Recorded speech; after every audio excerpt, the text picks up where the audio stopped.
So Python Flex TPU, one more print, second print, well technically turned successful print. Taken it halfway off the build plate, just the last part here left. Nice, looks very good. Really very happy with these. I guess these little stray bits you could just cut them off or something like that. Let me see if we can peel them off here.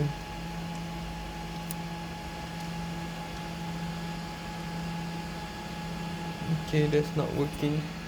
Let me get cutters. Cut them off.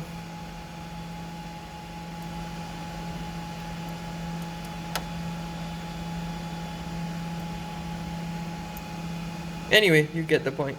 It's done. We'll be printing more stuff soon. With TPU. So the FlashForge Creator 3, it's been a great printer for me. I really like different usages, nice little independent dual extruders and things like that.